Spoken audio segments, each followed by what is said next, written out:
ടോപ്പിക്കാണ് പ്രാർത്ഥനയും ധ്യാനവും എന്നുള്ളത്.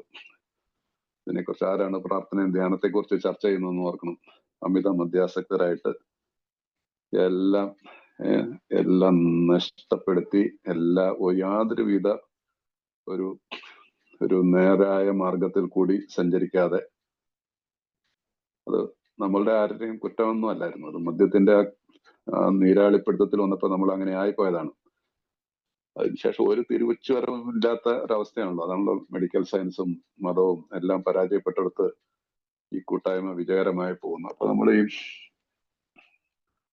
ഒന്നാമത്തെ പടി തന്നെ തുടങ്ങുമ്പോൾ തന്നെ ഒന്നാമത്തെ പടി നമ്മൾ വായിക്കുന്നുണ്ടല്ലോ, മദ്യത്തിന് മുമ്പിൽ ശക്തിയിനത് ഞങ്ങൾ സമ്മതിച്ചു, ഞങ്ങളുടെ ജീവിതം അനിയന്ത്രിതമായി പോയി എന്നുള്ള ഒരു ഇതിലാണ് നമ്മൾ തുടങ്ങുന്നത്.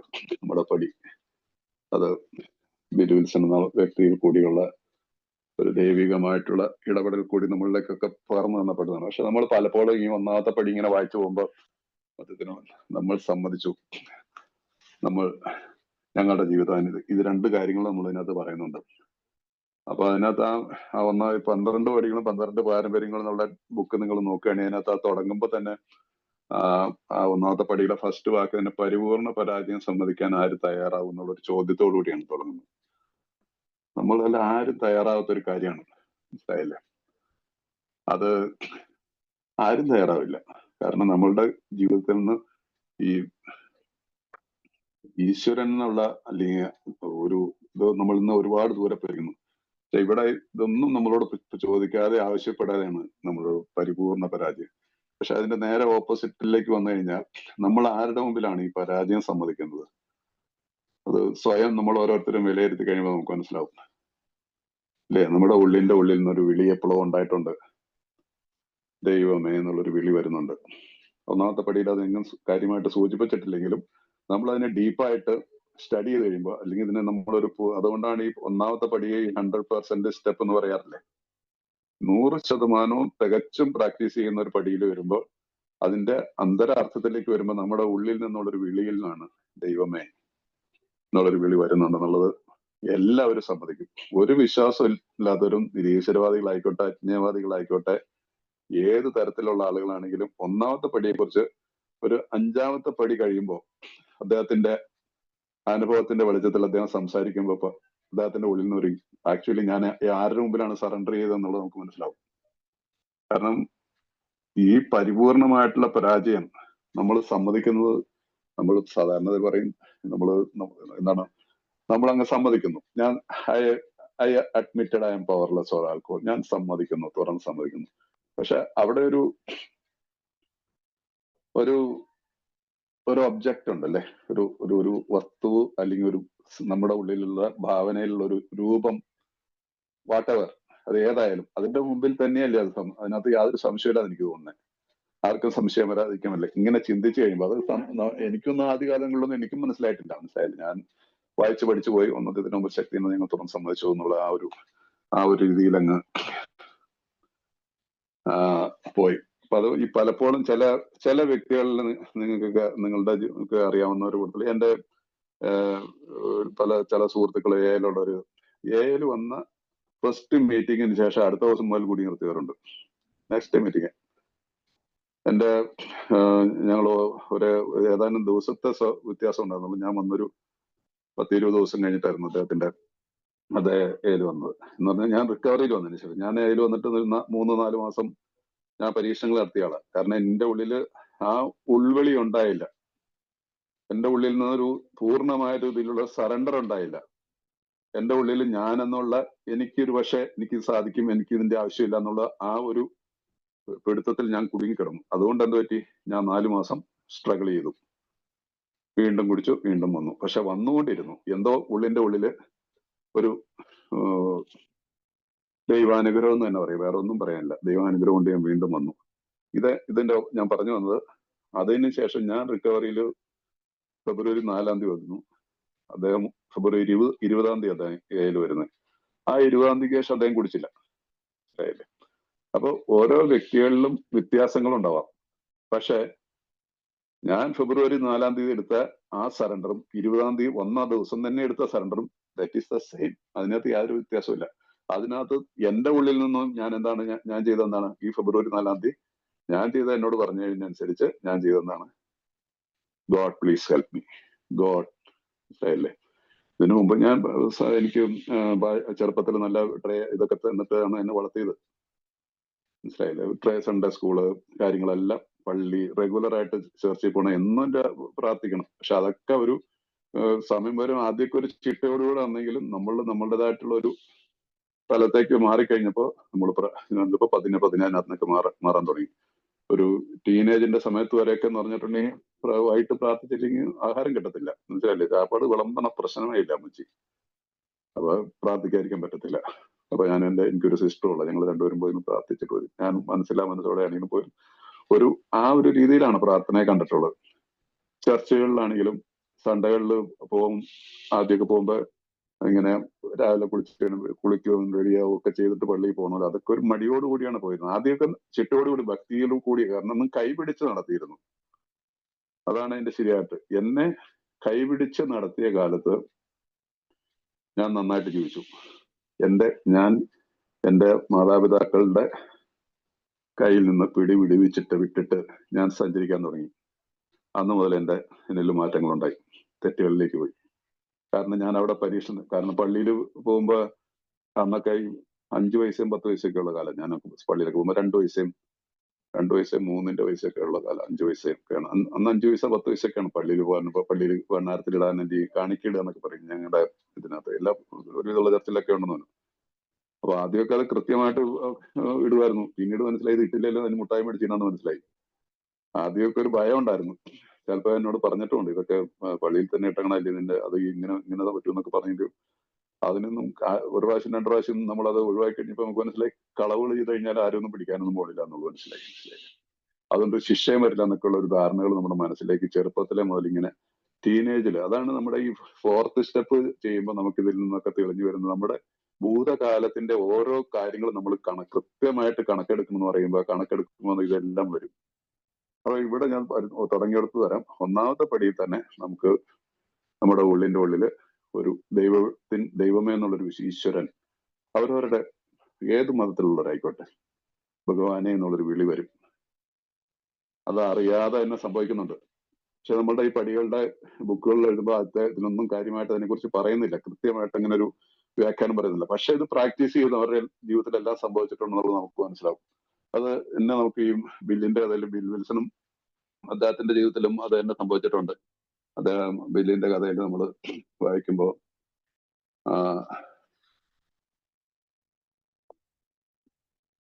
എന്താണ് അദ്ദേഹത്തിന്റെ ആശുപത്രിയിലൊക്കെ കിടക്കുന്ന ഒരു കാലഘട്ടം ഉണ്ടല്ലോ. ആ സമയത്ത്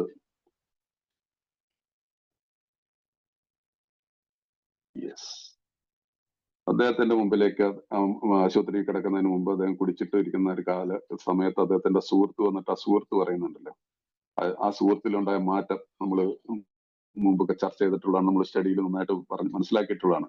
ആ മാറ്റത്തിനെ കുറിച്ച് ചോദിക്കുന്നുണ്ട്. ഇതെന്താ എവനിലുള്ള മാറ്റമെന്ന് ബില്ല് തന്നെ ചോദിക്കുന്നുണ്ട്, അവനോട് ചോദിക്കുകയും ചെയ്യുന്നുണ്ട്. കാരണം അദ്ദേഹത്തോട് മദ്യം ഓഫർ ചെയ്തപ്പോ അദ്ദേഹം വേണ്ടാന്ന് പറയാണ്. അത് ചിന്തിക്കാനേ പറ്റത്തില്ല. അവർ ഒന്നിച്ച് അവരുടെ ചെറുപ്പകാലത്തില് എന്ന് പറഞ്ഞാൽ ബിൽ വിൽസൺ വളരെ ഏർലി ഏജിൽ റിക്കവറിയിൽ വന്ന ആളാണല്ലോ.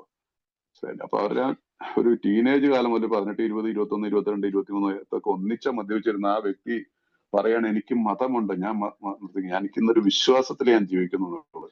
അപ്പൊ ഈ വിശ്വാസം എന്നുള്ളതിന്റെയൊക്കെ വേറൊരു വശം എന്ന് പറഞ്ഞിട്ടുണ്ടെങ്കിൽ ഒരു ശക്തിയിലുള്ള ഒരു വിശ്വാസത്തെ കുറിച്ച് ഉള്ളൊരു ബോധ്യം ബിൽ വിൽസണിലേക്ക് വന്നുകൊണ്ടാണ് ഇന്ന് നമ്മളൊക്കെ നമ്മളുടെ മരിക്കാതെ ജീവിച്ചിരിക്കുന്നതെന്നാണ് എനിക്ക് ഒരു സംശയമില്ലല്ലോ. അപ്പൊ അല്ലെങ്കിൽ നമ്മള് ആരെങ്കിലും ഒന്ന് ജീവിച്ചിരിക്കായിരുന്നു. അതുപോലെ തന്നെ അദ്ദേഹം ബിൽ വിൽസൺ തന്നെ പറയുന്നുണ്ട്, അദ്ദേഹം ഇപ്പൊ ഞാൻ പറഞ്ഞ മാതിരിയുള്ള ഒരു ബാല്യം അദ്ദേഹത്തിനും ഉണ്ടായിരുന്നു. അദ്ദേഹം ചർച്ചിലൊക്കെ പോകായിരുന്നെങ്കിലും അങ്ങനെ കാര്യമായിട്ടില്ല. അദ്ദേഹത്തിന് യേശുക്രിസ്തുവിൽ വിശ്വാസം ഉണ്ടായിരുന്നു. അദ്ദേഹം തന്നെ സാക്ഷ്യപ്പെടുത്തുന്നത് ബില്ലിന്റെ കഥയിൽ 11ാമത്തെ പേജിൽ അദ്ദേഹം പറയുന്നുണ്ട്, ക്രിസ്തുവിന് അദ്ദേഹത്തിന്റെ അവകാശികളായിരുന്നവരെ പിന്തുടരാതെ തന്നെ മഹാനായ മനുഷ്യൻ എന്ന പദവി ഞാൻ കൽപ്പിച്ചു കൊടുത്തിരുന്നു. അപ്പൊ അതുപോലെ തന്നെ അദ്ദേഹത്തിന്റെ ധാർമ്മിക പ്രബോധനങ്ങൾ അദ്ദേഹത്തിന് താല്പര്യമുണ്ടെന്ന്. പക്ഷെ അതിനകത്ത് പുള്ളിക്ക് താല്പര്യം ഉണ്ടെന്നുള്ളതിനെ സ്വീകരിച്ചു, എല്ലാത്തിനും നിരാകരിച്ചു. ഇതാണ് ശരിക്കുള്ള നമ്മളൊക്കെ ചെയ്തിരുന്നത് എനിക്ക് തോന്നുന്നത്. ഞാൻ പല കുറച്ച് വർഷങ്ങളായിട്ടുള്ള ആളുകളോട് വർക്ക് ചെയ്തതിന്റെ ഇതിലും എന്റെ സ്പോൺസറിൽ നിന്നും കേട്ടത്. കാരണം ഇതേ തന്നെയാണ് അദ്ദേഹത്തിന്റെ അനുഭവം ഉണ്ടായിരുന്നത്. അദ്ദേഹം വളരെ ഞാൻ 4 സ്പോൺസർമാരുടെ അടുത്ത് വർക്ക് ചെയ്യുന്ന 4 പേര് നന്നായിട്ട് പ്രോഗ്രാം പ്രാക്ടീസ് ചെയ്തിട്ടുള്ളവർ നല്ല സ്പിരിച്വൽ ആയിട്ടുള്ള രീതിയിൽ ജീവിച്ചിരുന്ന സിംപ്ലിസിറ്റിയിലും ഇപ്പൊ കാര്യങ്ങൾ പറഞ്ഞു തരുന്നത്. അവർക്കൊക്കെ ഇതേ അനുഭവങ്ങളായിരുന്നു. അപ്പൊ അങ്ങനെ ഇതിന് വ്യത്യസ്തമായിട്ട് ഒരു രീതിയിലുള്ള ഒരു ജീവിതം ഒരു വിധത്തിലുള്ള ഒരു ആരും കണ്ട് വളരെ റെയർ ആയിട്ടാണ് വളരെ ഭക്തിയോടുകൂടി കറക്റ്റ് ആയിട്ട് ജീവിച്ചിട്ട് മദ്യത്തിലേക്ക് പോയിട്ടുള്ള ആളുകൾ. അങ്ങനെയുള്ള ആളുകൾ പോലും അവര് പോലും തുറന്ന് സമ്മതിക്കുന്നുണ്ട്, എന്റെ ഭക്തി കപടമായിരുന്നു, കാപട്യമായിരുന്നു എന്റെ ഉള്ളിൽ നിന്നുള്ളത്. കാരണം മദ്യം വന്നിട്ട് അതിനെല്ലാം മൂടിക്കളയുന്നു. വലിയ തന്നെ അതിനകത്ത് തന്നെ അദ്ദേഹത്തിന്റെ ആശുപത്രിയിൽ കിടന്നിട്ട് അദ്ദേഹത്തിന്റെ നമ്മുടെ ഒന്നാമത്തെ പടിയിലെ ഒരു പ്രാർത്ഥന, ഞാൻ ഓരോ പടിപടിയായിട്ട് പ്രാർത്ഥനയിലേക്ക് പോകാനായിട്ടാണ് ഉദ്ദേശിക്കുന്നത്, ഇത്രയും സമയം കൊണ്ട് തീർക്കാന്ന് തോന്നുന്നു. അപ്പൊ അവിടെ വെച്ചിട്ട് എന്താണ് ബില്ല് പറയുന്നത്, എന്താണ് ബിൽ വിൽസന്റെ ഈ 12 പടികൾ അദ്ദേഹം ഏകദേശം ഒരു അദ്ദേഹത്തിന്റെ ഉള്ളിൽ കൂടി മിന്നി മറഞ്ഞ അദ്ദേഹത്തിന്റെ ചിന്തകളിൽ കൂടി വന്ന കാര്യങ്ങളാണ് നമ്മൾ 12 പടികളായിട്ട് പ്രാക്ടീസ് ചെയ്യുന്നത്. അവിടെ അദ്ദേഹം 13ാമത്തെ പേജിൽ അദ്ദേഹം എഴുതുകയാണ്, അവിടെ വിനീതനായി എന്നെ തന്നെ ഞാൻ അന്ന് മനസ്സിലാക്കിയിട്ടുള്ള ദൈവത്തിന് സമർപ്പിച്ചു. ഇത് തന്നെയാണ് ഞാൻ നിങ്ങളൊക്കെ ചെയ്തത്. ഇന്ന് ഏഴ് വന്നിട്ടുള്ള റിക്കവറിയിൽ വന്നിട്ട് ഇന്ന് മദ്യപിക്കാതിരിക്കാനുള്ള ഒരു യാതൊരുവിധ ചിന്തയുമില്ലാതെ അങ്ങനെയുള്ള ഒരാളാണല്ലോ നമ്മൾ റിക്കവേർഡ് ആൽക്കഹോളിക് എന്ന് പറയുന്നത്. ആ വ്യക്തികളെല്ലാം ഇത് തന്നെയാണ് ചെയ്തിട്ടുള്ളത്, ചെയ്യുന്നതും ഇന്നും ചെയ്തുകൊണ്ടിരിക്കുന്നതും. ആ ഭാഗത്തേക്ക് നമുക്ക് പിന്നീട് വരാം. അപ്പൊ ആ തുടക്കകാലത്തിൽ മുതൽ തന്നെ ഈ നമ്മളുടെ മുമ്പിലെ ഈ അടിസ്ഥാന ഗ്രന്ഥം എഴുതുമ്പോൾ തന്നെ പ്രാർത്ഥന എന്നുള്ള ഒരു കാര്യം, ഈ എന്താണ് ഈ എന്നെ തന്നെ വിനീതനെ എന്നെ തന്നെ ഞാൻ അന്ന് മനസ്സിലാക്കി ദൈവത്തിന് സമർപ്പിച്ചു എന്ന് പറയുന്നത് തന്നെ ഈ പ്രേഡ്, അദ്ദേഹം പ്രാർത്ഥിച്ചു. ഈ സമർപ്പണം എന്ന് പറയുന്നത് എന്താണ് നമുക്ക് എല്ലാവർക്കും അറിയാലോ. ഒരു ക്ഷേത്രത്തിന്റെ മുമ്പിൽ നിന്നിട്ട് ഞാൻ ഭഗവാനെ ഞാൻ എന്നെ തന്നെ അങ്ങേക്ക് സമർപ്പിക്കുന്നു പറഞ്ഞാൽ എന്താണ്, ഞാൻ അപേക്ഷിക്കുകയാണ്, ഞാൻ എന്നെ പൂർണ്ണമായിട്ട് സമർപ്പിക്കുന്നു എന്ന് പറഞ്ഞാൽ എന്റെ കൈവിട്ട് കാര്യങ്ങളെല്ലാം പോയിരിക്കണു, എന്റെ പ്രശ്നങ്ങൾ കുമിഞ്ഞു കൂടിയിരിക്കുന്നു, എന്റെ മൂക്കിന് മുകളിൽ വെള്ളം മുകരി വരികയാണ്, ഭഗവാനെ എന്നെ രക്ഷിക്കണേ, എന്റെ ദൈവമേ. ഒരു ചർച്ചിൽ പോയെന്നാലും ആളുകൾ ഇതല്ലേ ചെയ്യുന്നത്, എല്ലാവരും മുട്ടിൽ നിന്നിട്ടോ മുട്ടിൽ നിൽക്കാതെ നിന്നിട്ടോ ഏത് രീതിയിൽ പ്രാർത്ഥിച്ചാലും ഇത് തന്നെയാണ് പ്രാർത്ഥിക്കുന്നത്. അപ്പൊ പ്രാർത്ഥന എന്നുള്ളത് ഈ മറ്റുള്ളവരെ ഒന്നും നമ്മൾ ചിന്തിക്കേണ്ട. ഒരു കാലത്ത് യാതൊരുവിധ പ്രാർത്ഥനയില്ലായിരുന്ന ആളുകളിലേക്ക് പെട്ടെന്നുണ്ടാവുന്ന ഒരു മാറ്റമാണ് ഒന്നാമത്തെ പടി തന്നെ. അവിടെ പ്രാർത്ഥന എന്നുള്ളൊരു വാക്കിനെ കുറിച്ച് പ്രത്യേകിച്ചൊന്നും പറയുന്നില്ല, പക്ഷെ ഒന്നാമത്തെ പടി തന്നെ ഒരു പ്രാർത്ഥനയാണ്. അപ്പൊ നമ്മളുടെ ഒന്നാമത്തെ പടിയിൽ ആ പടി തന്നെ വായിക്കുമ്പോൾ, ഒന്നാമത്തെ പടി വായിക്കുമ്പോൾ തന്നെ ദൈവമേ എന്നുള്ളൊരു വാക്ക് ഇപ്പുറത്ത് ചേർത്താൽ തന്നെ അത് പ്രാർത്ഥനയായിട്ട് വരും. നമ്മുടെ ഒന്നാമത്തെ പടി ആണ് ദൈവമേ, സത്യത്തിന്റെ മുമ്പിൽ ശക്തിഹീനാണെന്ന് ഞാൻ തുറന്ന് സമ്മതിക്കുന്നു. ഭഗവാനെ, എന്റെ ജീവിതം അനിയന്ത്രിതമായി പോയിരിക്കുന്നു. അപ്പൊ അതിന്റെ അർത്ഥം എന്താണ്? എനിക്ക് സഹായം ആവശ്യമുണ്ട്. അപ്പൊ ഒന്നാമത്തെ പടി തന്നെ നമുക്ക് അതിനകത്തൊരു വാക്ക് ചേർത്താൽ തന്നെ അതൊരു പ്രാർത്ഥനയായിട്ട് നമ്മുടെ പടി മാറും. അപ്പൊ ഈ രീതിയിൽ നമ്മൾ ഇതിനെ വർക്കൗട്ട് ചെയ്യുമ്പോൾ നമുക്ക് ഉണ്ടല്ലോ വളരെ ഇമ്പമുള്ളതായിട്ട്, വളരെ സുഖകരമായിട്ട് നമ്മളിലുള്ള ഭയത്തിന് പതിയെ നമ്മളിൽ നിന്ന് മാറ്റിയെടുക്കാനായിട്ട് നമുക്ക് സാധിക്കും. അതാണ് പിന്നീടുള്ള പടികൾ വരുമ്പോൾ പറയുന്നത്. അപ്പൊ അതിനുശേഷം നമ്മൾ രണ്ടാമത്തെ പടിയിലേക്ക് വരുമ്പോൾ, രണ്ടാമത്തെ പടി എന്ന് പറയുമ്പോൾ എല്ലാവർക്കും അറിയാം, ഇത് എന്താണ്, 4ാമത്തെ ചാപ്റ്റർ ആയിട്ടുള്ള അജ്ഞേയവാദികളെ ഞങ്ങൾ എന്നുള്ള ചാപ്റ്റർ ആണെന്നുള്ള എല്ലാവർക്കും അറിയാം. അപ്പൊ അതിനു മുമ്പ് തന്നെ നമുക്ക് ഒരു പരിഹാരമുണ്ടെന്നുള്ള ചാപ്റ്ററിൽ ബിൽ വിൽസണും ഡോക്ടർ ബോബും ഒക്കെ അന്ന് ഈ ബുക്ക് എഴുതിയിട്ടുണ്ടല്ലോ. ആ ബുക്ക് എഴുതിയ കാലത്ത് തന്നെ അവർ ഇതിനെക്കുറിച്ചുള്ള ഒരു കാര്യം ചർച്ച ചെയ്യുന്നുണ്ട്, പ്രാർത്ഥനയെക്കുറിച്ചും അതുപോലെ തന്നെ ആത്മീയതയെക്കുറിച്ച്. കാരണം ഈ ചാപ്റ്റർ ഒരു പരിഹാരമുണ്ടെന്നുള്ള ചാപ്റ്ററിലേക്ക് വരുമ്പോൾ ഇവര് ആത്മീയത, സ്പിരിച്വാലിറ്റി, അതുപോലെ തന്നെ നമ്മുടെ പടികളെ സ്പിരിച്വൽ പ്രിൻസിപ്പിൾസ്, ആത്മീയമായിട്ടുള്ള തത്വങ്ങൾ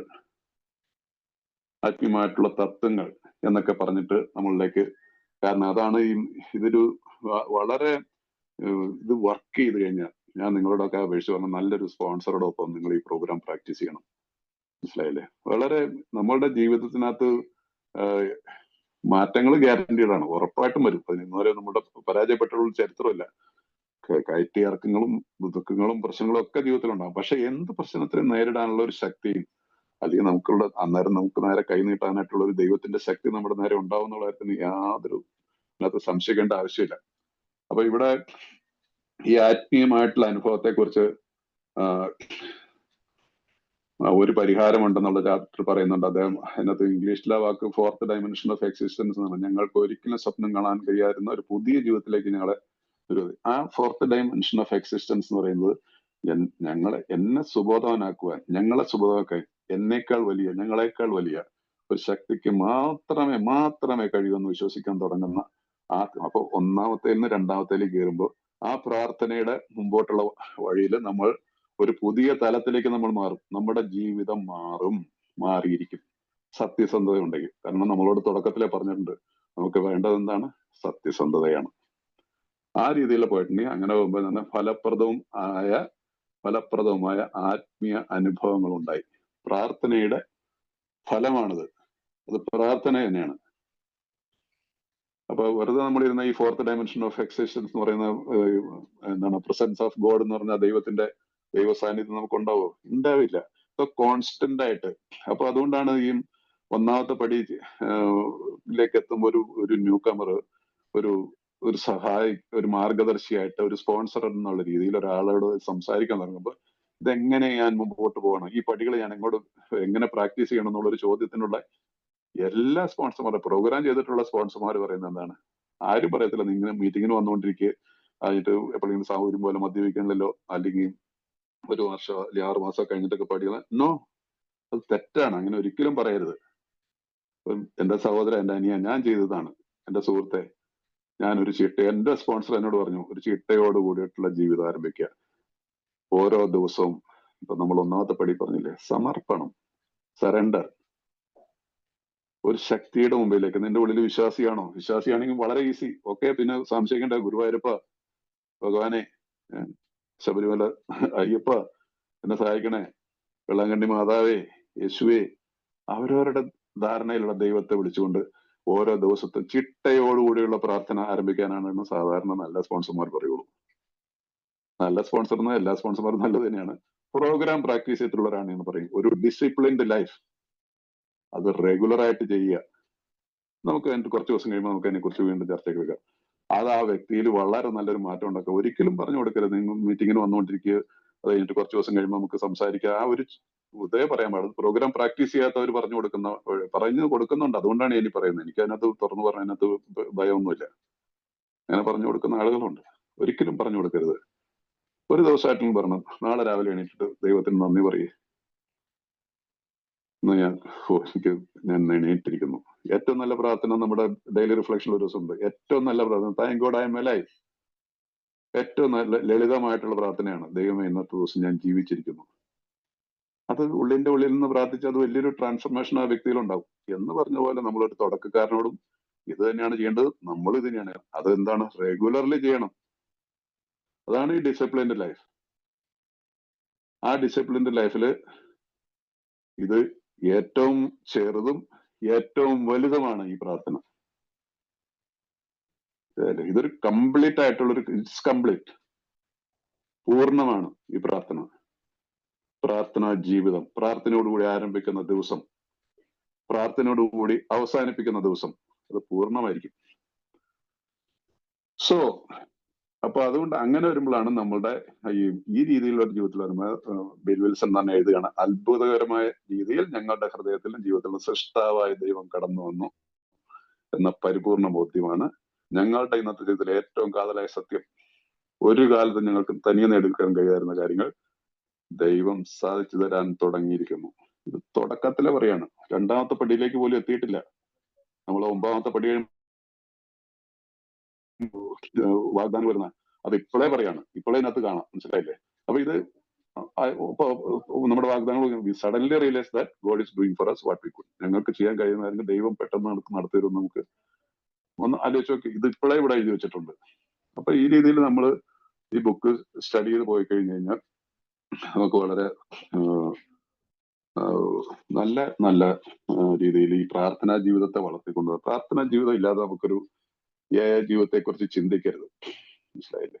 റെഗുലറായിട്ട് നിങ്ങൾ മീറ്റിങ്ങിന് പോയിക്കോളൂ. റെഗുലറായിട്ട് എന്ത് കാര്യങ്ങളും ആയിട്ട് ബന്ധപ്പെട്ട്. പക്ഷെ ഈ പ്രാർത്ഥന എന്നുള്ളത് ഒരു അവിഭാജ്യ ഘടകമാണ്. അത് യാതൊരു സംശയമില്ല. എന്റെ ജീവിതത്തിലെ അനുഭവത്തിൽ പറയണം. ഞാനും കുറച്ചാൾ ഈ വന്നപ്പോഴൊന്നും പെട്ടെന്ന് അങ്ങ് പ്രാർത്ഥനയിലേക്ക് നിർത്തിയാഴികളൊന്നുമില്ല. മനസ്സിലായില്ലേ? പക്ഷെ കുറച്ച് കഴിഞ്ഞപ്പോ മനസ്സിലായി. പക്ഷെ തുടക്കത്തിലെയും ഇതാണ് നമുക്കൊരു സ്പോൺസറുമായിട്ടുള്ള ഒരു ബന്ധം. അപ്പൊ സ്പോൺസർ വയ്ക്കുന്നത് എങ്ങനെയുണ്ട്, പ്രാർത്ഥനയൊക്കെ എങ്ങനെയുണ്ട്, പറയുന്നു, പ്രാർത്ഥിക്കുന്നുണ്ടെന്ന് ചോദിക്കുമ്പോൾ നമുക്ക് എത്ര ദിവസം കള്ളം പറയാൻ പറ്റും? ചില ദിവസമൊക്കെ മിസ് ചെയ്ത് പോയിട്ടുണ്ട്, മിസ് ചെയ്തോട്ടെ, ഡസൻ മാറ്റർ. ഇപ്പൊ നിങ്ങളായാലും ഇപ്പൊ പുതുമുക്കാരാരെങ്കിലും അല്ലെങ്കിൽ ഇതുവരെ ചെയ്യാത്തവരാണെങ്കിൽ പോലും ഇന്ന് മുതലെങ്കിലും ആരംഭിക്കുക. ഇന്നത്തെ ദിവസം രാത്രി കിടക്കുന്നതിന് മുമ്പ് ദൈവത്തിന് നന്ദി പറഞ്ഞിട്ട് കിടന്നുറങ്ങുക. നാളത്തെ രാവിലെ ഇന്ന് മുതൽ ആരംഭിക്കാം. നമ്മുടേതാണ് നമ്മളുടെ ഈ ഉദാഹരണ പറയുന്നില്ല, എപ്പോൾ വേണമെങ്കിലും ആ ഒരു സന്നദ്ധതയുടെ താക്കോൽ ഉപയോഗിച്ചിട്ടുണ്ടെങ്കിൽ നമ്മൾ ആ വാതിൽ തുറന്ന് എപ്പോ വേണമെങ്കിലും നമുക്ക് അല്പം കൂടി തുറക്കാൻ പറ്റും. ആ രീതിയിലുള്ളൊരു ജീവിതം നമ്മൾ മുമ്പോട്ട് പോയി കഴിഞ്ഞാൽ നമുക്ക് പോയി കഴിഞ്ഞാൽ അടുത്ത ഈ മദ്യാസക്തിയെ പറ്റിയ കൂടുതൽ ഞാൻ എല്ലാ ഭാഗത്തുള്ള കൂടുതൽ ചെറിയ ഇമ്പോർട്ടന്റ് ആയിട്ടുള്ള കാര്യം, കാരണം ഞാൻ ബുക്ക് കോട്ട് ചെയ്യുന്ന പറഞ്ഞിട്ടുണ്ടെങ്കിൽ ഞാൻ എന്റേതായിട്ടുള്ള ആശയങ്ങളൊന്നും ഇതിനകത്ത് ഞാൻ കൂടുതൽ പറയുന്നു എന്നുള്ളൊരു തോന്നൽ ആർക്കും വരണ്ടെന്ന് വിചാരിച്ചിട്ടാണ്. അതുകൊണ്ടാണ് ബുക്ക് ഞാൻ എപ്പോഴും തന്നെ ഞാൻ ബുക്കിനെ തന്നെ ആശ്രയിക്കുന്നത്. അപ്പൊ അതുകൊണ്ട്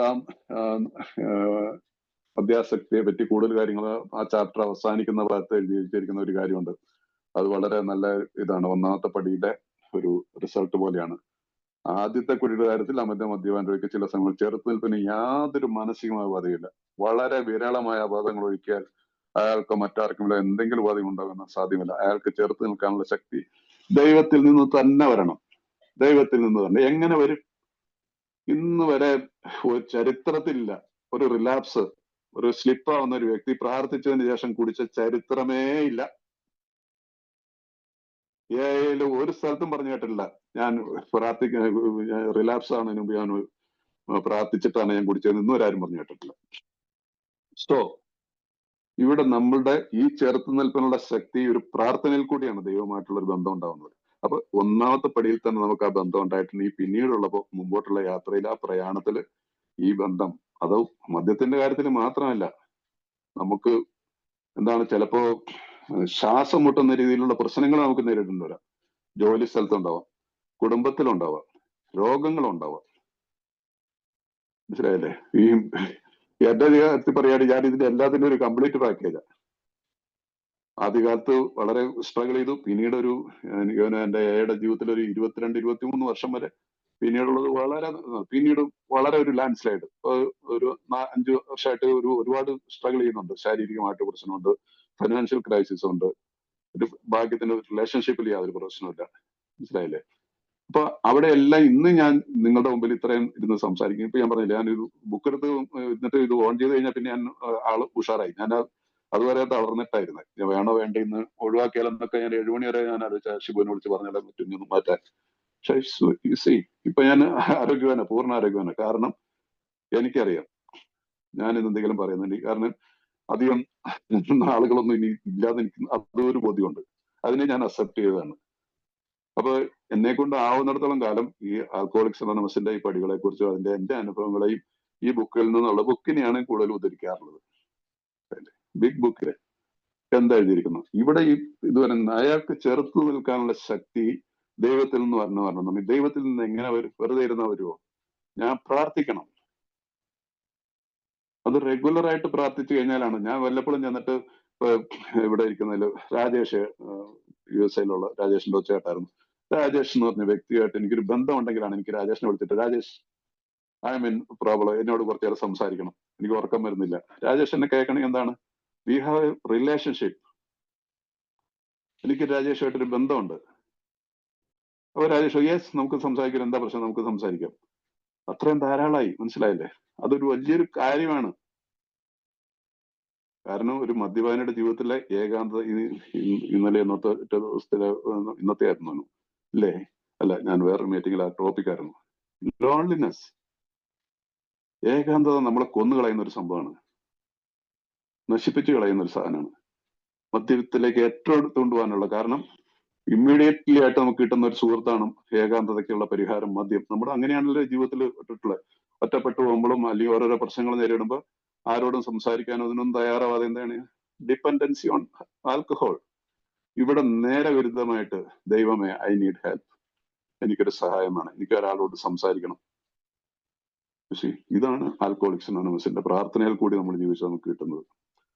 സോ ഈ ശക്തി ദൈവത്തിൽ നിന്ന് തന്നെ വരണമെന്ന് നമുക്ക് പറയുന്നുണ്ടെങ്കിൽ നമുക്ക് നിരന്തരമായിട്ടുള്ള പ്രാർത്ഥന വേണം, ആഴ്ചയിൽ ഒരിക്കലല്ല. അപ്പൊ നമ്മൾ ഒരു 3 മാസം 6 മാസം കൂടുമ്പോൾ സ്പോൺസർ എന്ന് പറഞ്ഞ ഒരാളെ എടുത്തിട്ട് അയാളെ വിളിച്ചിട്ട് കാര്യമില്ല. അപ്പൊ ആ സ്പോൺസർക്ക് പോലും മനസ്സിലാവത്തില്ല എന്താണ് ഇയാൾ പറയുന്നത്. ചിലപ്പോൾ അയാൾ മറന്നുപോയിട്ട് പോലും ഉണ്ടാവും ഇയാൾ എന്റെ സ്പോൺസർ ചെയ്യാന്ന്. അപ്പൊ ആ ഇത് പാടില്ല. അപ്പൊ ഈ പ്രാർത്ഥനയിൽ നമ്മൾ എത്ര കൺസിസ്റ്റൻസി ഉണ്ടാക്കുന്നത്, അഥവാ കൺസിസ്റ്റൻസിക്ക് എന്താ പറയുക, നിരന്തരമായിട്ടുള്ള ബന്ധം, നമ്മൾ നിരന്തരമായിട്ടുള്ള പ്രവൃത്തി പ്രാർത്ഥനയുള്ള പോലെ തന്നെ നമ്മൾ വ്യക്തികളുമായിട്ട്, നമ്മുടെ സ്പോൺസറായിട്ട് നമ്മുടെ ഈ ബുക്ക് അടിസ്ഥാന ഗ്രന്ഥം, ഒരു ക്രിസ്ത്യാനിയാണെങ്കിൽ അദ്ദേഹം ശരിയായിട്ടുള്ള ഒരു ജീവിക്കുന്ന ഒരു ക്രിസ്ത്യാനിയും തീർച്ചയായിട്ടും അദ്ദേഹം ബൈബിൾ വായിക്കാത്ത ഒരു ദിവസം ഉണ്ടാവില്ല. ഹിന്ദു മതത്തിലുള്ള ഗീതയോ രാമായണമോ ഏതെങ്കിലും ഒരു ടെക്സ്റ്റ് കുറച്ചെങ്കിലും വായിക്കാത്ത ഒരാളുണ്ടാവില്ല. അല്ലെങ്കിൽ ക്ഷേത്രത്തിൽ പോയിട്ട് എന്നും രാവിലെ കുടിച്ചിട്ട് ദർശനം എന്നും പോകുന്ന ആളുകൾ നമുക്ക് കാണാം അല്ലെ. ഏതായാലും അവരവരുടെ മതത്തിനനുസരിച്ചുള്ള ചടങ്ങുകളുണ്ട്, അതിനകത്ത് പറഞ്ഞിട്ടുള്ള മാർഗരേഖകളുണ്ട്, അതിനെ ഫോളോ ചെയ്യുന്നവരല്ലേ അതിനകത്ത് ആവാൻ പറ്റുള്ളൂ. സോ വി ഓഫ് ആൽക്കഹോളിക്സ്, നമ്മൾ ആൽക്കഹോളിക്സിലായിട്ടുള്ള ആളുകൾക്ക് നമ്മളെ സംബന്ധിച്ചിടത്തോളം പ്രാർത്ഥന എന്നുള്ളത് നമ്മുടെ ജീവിതത്തിന്റെ മുമ്പോട്ട് പോകുമ്പോൾ ആ ഭാഗമൊക്കെ വരും. അതൊരു അവിഭാജ്യ ഘടകമായിട്ട് അതിനെ ഫോളോ ചെയ്യണം. നമ്മൾ രാവിലെ എണീറ്റ് കഴിഞ്ഞാൽ വേഗം ഈ തിരക്കിനിടയ്ക്ക് കുറച്ച് രാവിലെയൊക്കെ ചിലർ മീറ്റിംഗിൽ കുറച്ച് അറ്റൻഡ് ചെയ്തു, അതിന് പിന്നെ ജോലിയുടെ പിറക്കമ്പാച്ചും കാര്യങ്ങളായിട്ട് ഓട്ടുന്നുണ്ട്. പക്ഷെ ഞാൻ നിങ്ങൾ പറഞ്ഞ ഒരു 2 minutes, 1 മിനിറ്റെങ്കിലും ദൈവവുമായിട്ട് സംസാരിക്കാൻ ഒരു സമയം കണ്ടെത്തണം. ഈ ഓട്ടത്തിനിടയ്ക്കും പല്ല് വയ്ക്കും പിടിക്കലും അതിന്റെ ഇടയ്ക്ക് ഫോണും മൊബൈലും വാട്സപ്പും മെസ്സേജും എല്ലാം നടക്കും. അതിനൊക്കെ നമുക്ക് സമയം കിട്ടുന്നത്. ദൈവവുമായിട്ട് സംഭാഷിക്കാൻ നമുക്ക് സമയമില്ല.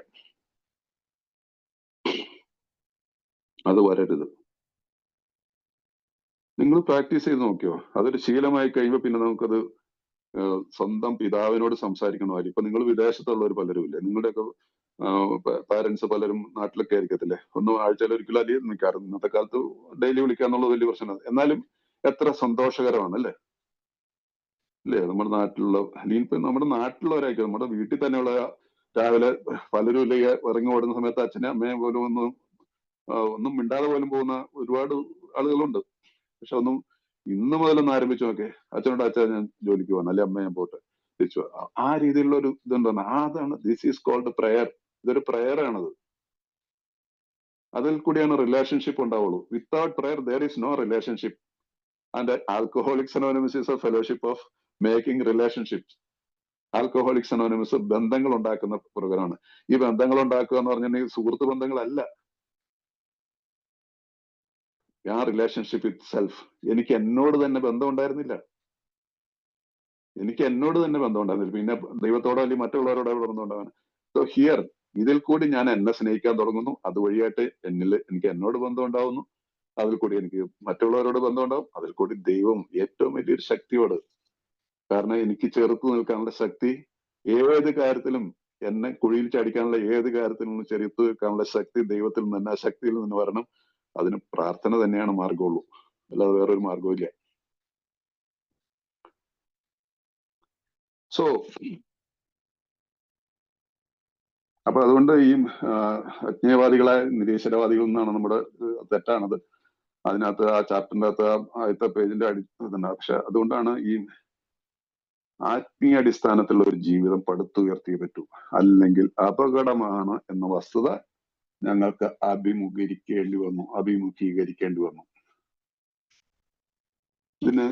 ഇത് തമ്പി പറയുന്ന കാര്യമല്ല. അത് ബിൽ വിൽസൺ ആദ്യത്തെ 100 പേര്, ഡോക്ടർ ബോബും ഫോർക്കറ്റും മുതൽ അങ്ങനെയുള്ള ഒരു 100 പേരെ എഴുതി, ബിൽ ഡോട്ട്സൺ മുതൽ അവരെഴുതി വെച്ചതാണ്, നമുക്ക് വേണ്ടിയിട്ടുള്ളതാണ്. ആത്മീയ അടിസ്ഥാനത്തിലുള്ള ഒരു ജീവിതം. ഈ ആത്മീയ അടിസ്ഥാനത്തിലുള്ള ജീവിതത്തിന്റെ ഏറ്റവും ഇമ്പോർട്ടന്റ് ആയിട്ടുള്ളതും ഏറ്റവും ഇമ്പോർട്ടന്റ് ഉള്ള കാര്യമാണ് പ്രാർത്ഥന. എന്താ ബുദ്ധിമുട്ടുള്ള ഇതിന് പ്രാർത്ഥനയ്ക്ക് ഇന്ന രീതി പ്രാർത്ഥിക്കണമെന്ന് അത് നമുക്ക് മുമ്പോട്ട് വരുമ്പോൾ ഇനിയും വരും. എനിക്ക് തോന്നല്ല ഇന്നത് ഈ ഒരു ടോപ്പിക് കംപ്ലീറ്റ് ചെയ്യാൻ പറ്റുന്ന. ഒരു പക്ഷെ നമുക്ക് പറ്റുവാണെങ്കിൽ അടുത്ത ആഴ്ച കൂടെ തീർക്കാൻ പറ്റും. കാരണം ഇപ്പൊ തുടക്കത്തിൽ തന്നെ ഇത്ര സമയമായില്ലേ. സോ എനിവേ, അപ്പൊ ഈ കാര്യം നമ്മൾ ഓരോരുത്തരും മനസ്സിലിരുത്തണം. ആത്മീയ അടിസ്ഥാനത്തിലുള്ള ഒരു ജീവിതം നമുക്ക് പടുത്തുയർത്തിയേ പറ്റുള്ളൂ, അല്ലെങ്കിൽ അപകടമാണ്. നമ്മളുടെ ഓരോ ദിവസവും നമ്മുടെ മുമ്പിൽ അപകടം പതിയിരിപ്പുണ്ടെന്ന് ഓർക്കണം. അത് മദ്യത്തിന്റെ രൂപത്തിലാവണമെന്നില്ല. ആരും വിചാരിക്കരുത് മതി. കാരണം കുറച്ച് കഴിയുമ്പോൾ ബുക്കിനകത്ത് എഴുതിയിരിക്കുന്നത് ഞങ്ങളുടെ മദ്യപാനം ഒരു ലക്ഷണം മാത്രമാണ്, അല്ലെങ്കിൽ മദ്യപാനം നിർത്തുക എന്നുള്ളത് ഒരു തുടക്കം മാത്രമാണ്. രണ്ടു പ്രാവശ്യം മൂന്ന് പ്രാവശ്യമായിട്ട് ബിഗ് ബുക്കിൽ എഴുതിയിട്ടുള്ള വാചകങ്ങളാണ്. അപ്പൊ ഇതെന്താണ്? അപ്പൊ അതിന്റെ അർത്ഥം എന്താണ്? ആത്മീയ അടിസ്ഥാനത്തിലുള്ള ഒരു പുതിയൊരു ജീവിതത്തിലേക്ക് നമ്മൾ വന്നേ പറ്റുള്ളൂ. ആ ജീവിതത്തിലേക്ക് വരണമെങ്കിൽ അതിന് ഏറ്റവും വേണ്ടിയിട്ടുള്ള ഒരു പ്രധാനമായിട്ട് ഘടകമാണ് പ്രാർത്ഥന. അതിന് നമുക്ക് ഇടയ്ക്ക് നമ്മുടെ ജീവിതത്തിൽ എന്താണ് നമ്മളെ ബുദ്ധിമുട്ടിക്കുന്നത് എന്നുള്ളതിന് വീണ്ടും അതേ ചാപ്റ്ററിൽ തന്നെ അടുത്ത 44-ാമത്തെ പേജിൽ പറയുന്നുണ്ട്. വേണ്ടത്ര ശക്തിയുടെ അഭാവം, അതായിരുന്നു ഞങ്ങളുടെ ഗതികേട്. ഞങ്ങൾക്ക് വിശ്വസിച്ചുകൊണ്ട് ജീവിക്കാൻ വേണ്ട ഒരു സാഹചര്യം നൽകുന്ന ഒരു ശക്തിയെ കണ്ടെത്തുന്നു. അതാകട്ടെ വളരെ സ്പഷ്ടമായി ഞങ്ങളെക്കാൾ മഹത്തായ ഒരു ശക്തിയായിരിക്കണം. പക്ഷേ എവിടെ, എങ്ങനെ ഈ ശക്തിയെ ഞങ്ങൾക്ക് കണ്ടെത്താനും? അപ്പൊ നമ്മൾ വിചാരിച്ചിരുന്ന എന്താണ്? നമ്മൾ ഭയങ്കര കഴിവുള്ളവരെന്നുള്ള എല്ലാവരും. ആൻഡ് അതൊരു ഫാക്റ്റാണ്, അതിനകത്ത് യാതൊരു സംശയമില്ല. നമ്മളെല്ലാം കഴിവുള്ളവരായിരുന്നു. പക്ഷേ മദ്യത്തിന്റെ കാര്യത്തിൽ നമ്മൾ പരാജയമായിരുന്നു. നമ്മൾ അതിനെ അംഗീകരിച്ചില്ല. അപ്പൊ ഇവിടെ നമുക്ക് വളരെ വ്യക്തമായിട്ട് പറയുകയാണ് വേണ്ടത്ര ശക്തിയുടെ അഭാവം. ആ ശക്തിയെ കണ്ടെത്താനാണ്. അതുകൊണ്ടാണ് പക്ഷെ എവിടെ, എങ്ങനെ ശക്തി കണ്ട അതിന് ഉത്തരമായിട്ട് അവർ എഴുതി വെച്ചിരിക്കുന്നത്. അതെ, ഈ ഗ്രന്ഥം ശരിക്കും അതിന് വേണ്ടിയിട്ടുള്ളതാണ്. നിങ്ങളുടെ പ്രശ്നം പരിഹരിക്കാൻ പറ്റുക നിങ്ങളെക്കാൾ വലിയ ശക്തിയെ കണ്ടെത്തുകയാണ് ഗ്രന്ഥത്തിന്റെ പ്രധാന ഉദ്ദേശം. ഈ ബുക്കിന്റെ പ്രധാന ഉദ്ദേശം നിങ്ങളെക്കാൾ വലിയ ശക്തി. ആ ശക്തിയെ കണ്ടെത്തണമെങ്കിൽ നിങ്ങൾക്ക് പ്രാർത്ഥന കൂടിയേ പറ്റുള്ളൂ. Without prayer it's impossible. കാരണം അതിന്റെ ആവശ്യമില്ല. ഇത് ശീലം വന്നു കഴിഞ്ഞാൽ നമുക്കിതൊരു മദ്യത്തിന്റെ കാര്യത്തിൽ നമ്മൾ എൻജോയ് ചെയ്തല്ലേ, എൻജോയ് ചെയ്ത് കുടിച്ചല്ലേ. The same way you will start enjoy prime. രാവിലെ എന്നോ ഉച്ചന്നോ വൈകുന്നേരം വണ്ടി ഓടിക്കുമ്പോൾ ജോലി സ്ഥലത്തൊക്കെ പ്രയർ നടന്നുകൊണ്ടിരിക്കും, നിങ്ങൾ പ്രാക്ടീസ് ചെയ്ത് കഴിഞ്ഞാൽ. അതുകൊണ്ടാണ് നമ്മുടെ ഈ സനാതന ധർമ്മത്തില് ഇല്ലേ, അതെല്ലാം ഇതിൽ മതത്തിലുണ്ട്. പക്ഷെ പൊതുവെ നമ്മൾ ഈ ക്രിസ്ത്യ മതത്തെക്കാളൊക്കെ ഒത്തിരി പുരാതനമല്ല. ഒരു അന്ന് മുതലേ പറയുന്നതാണ് നിരന്തര ജപം. നമുക്കറിയാം ഒരുപാട് സ്പിരിച്വൽ ആയിട്ടുള്ള നല്ല ഇതിൽ ജീവിക്കുന്നവരെല്ലാം നിരന്തരമായിട്ട് ഉരുവിട്ട് മന്ത്രങ്ങൾ ഉരുവിട്ട്. അത് എല്ലാ മതത്തിലുണ്ട്. ബുദ്ധമതത്തിലുള്ള ഒരു മന്ത്രം വെച്ച് നമ്മളുടെ ബൈബിളിൽ കൃത്യമായിട്ടും എഴുതിയിട്ടുണ്ട്, നിങ്ങൾ നിരന്തരം പ്രാർത്ഥിക്കുമെന്ന് സെയിന്റ് പോൾ എഴുതിയിട്ടുണ്ട്. പ്രേ വിത്തൗട്ട് സീസിങ്. അപ്പൊ എല്ലാ മതങ്ങളും പറഞ്ഞിട്ടുള്ളതാണ്. നമ്മൾ വ്യത്യസ്തരൊന്നുമല്ല. നമ്മൾ ഈ ലോകത്തിൽ ജനിച്ച ഒരു ഇതാണ്. നമ്മൾ പുനർജനിച്ചവരും കൂടെയാണ്. അപ്പൊ നമ്മളെ സംബന്ധിച്ചോളം അത് വളരെ എളുപ്പമാണത്. ഈ ഒരു രീതിയിലേക്കുള്ള ഒരു മാറ്റത്തിലേക്ക് നമ്മൾ വന്നാൽ മാത്രമാണ്. അപ്പൊ അതുകൊണ്ടാണ് ഈ ഗ്രന്ഥം ദൈവത്തെ കണ്ടെത്താനുള്ളതാണെന്നാണ് നമ്മുടെ പ്രശ്നം. നിങ്ങളുടെ പ്രശ്നങ്ങൾ പരിഹരിക്കാൻ പറ്റും നിങ്ങളെക്കാൾ വലിയൊരു ശക്തിയെ കണ്ടെത്തുക എന്നാണ് ഗ്രന്ഥത്തിന്റെ പ്രധാന ഉദ്ദേശം. അതായത് ഞങ്ങളുടെ വിശ്വാസപ്രകാരം ആത്മീയ സദാചാരം എന്ന് പറയുന്ന ഒരു ഗ്രന്ഥം രചിച്ചിരിക്കുന്നു. ഈ ഗ്രന്ഥം, വിശുദ്ധ ഗ്രന്ഥം, ഇതിനെ വില കുറച്ച് കാണരുത്. ഇത് മേടിച്ചിട്ട് എവിടെയെങ്കിലും മൂലയ്ക്ക് എടുത്തു വെക്കരുത്. മേടിച്ചിട്ട് പിന്നെ വായിക്കാതെ ഒരു സ്ഥലത്തും വെക്കരുത് എന്നും കുറച്ച് ഒരു പാരഗ്രാഫിങ്ങിലൊക്കെ ഒന്ന് വായിച്ചു തുടങ്ങി, അത് ശീലിച്ചു തുടങ്ങി. നിങ്ങളുടെ സ്പോൺസറോട് ആ ഭാഗത്ത് എന്തെങ്കിലും സംസാരിച്ച് ഇനി മനസ്സിലായതാണെങ്കിൽ അദ്ദേഹമായിട്ട് ഒന്ന് ചർച്ച ചെയ്തത് ഇത് വളരെ കൺവിൻസിങ് ആണ്, എനിക്ക് വളരെ ഇത് കാര്യങ്ങൾ മനസ്സിലായി. ഈ രീതിയിലുള്ള ഒരു ചിട്ട, ഇതാണ് ചിട്ടയായിട്ടുള്ള ജീവിതം. അപ്പൊ നമുക്ക് കൂടുതൽ കാര്യങ്ങൾ നമുക്ക് വെളിപ്പെട്ട് വരും. യെസ്. അപ്പൊ അതുകൊണ്ട് ഈ കാര്യത്തില് ഒരു സംശയം വെക്കരുത്. അതുകൊണ്ട് ഇതിനകത്തുണ്ട് ഈ അഗ്നോസ്റ്റിക് ആയിട്ടുള്ള ആളുകൾ, അജ്ഞേയവാദികളൊക്കെ ഉള്ള ഇതിനെ കുറിച്ച് അവർ പറയുന്നുണ്ട്. ഞങ്ങളത് നിങ്ങളുടെ ആവർത്തിച്ചിട്ടുള്ള അറിവിനായിരിക്കും. മുൻവിധികൾ മാറ്റി എന്ന് പറഞ്ഞാൽ എന്നിലുള്ള സെൽഫ് നോളജിനെ, ഞാൻ എന്നിലുള്ള അറിവിനെ, എനിക്കെല്ലാം അറിയാന്നുള്ള അറിവിനെ മാറ്റി എപ്പോൾ ഞങ്ങളെക്കാൾ വലിയൊരു ശക്തി വിശ്വസിക്കാനുള്ള ആഗ്രഹം ഞങ്ങൾ പ്രകടിപ്പിച്ചു, അപ്പോൾ മുതൽ ഞങ്ങളിൽ ആർക്കും തന്നെ പൂർണ്ണമായും ദൈവം എന്ന ശക്തിയെ നിർവഹിക്കാനോ ഗ്രഹിക്കാനോ കഴിഞ്ഞില്ലെങ്കിൽ ഫലം കിട്ടാൻ തുടങ്ങി. നമുക്ക് ദൈവത്തെക്കുറിച്ച് ഒരു നിർവചനം നടത്താൻ ഒന്നും സാധിച്ചില്ലെങ്കിൽ പോലും ആ ഒരു ശക്തിയെ വിശ്വസിക്കാനുള്ള ആഗ്രഹം പ്രകടിപ്പിച്ചോ അപ്പോൾ മുതൽ നമുക്ക് ഫലം കിട്ടാൻ തുടങ്ങും. സോ യു ക്യാൻ സ്റ്റാർട്ട് ചെറിയ രീതിയിൽ ആരംഭിക്കാം. പ്രാർത്ഥിക്കുന്നതിന് നാണിക്കേണ്ട കാര്യമല്ലുണ്ട്.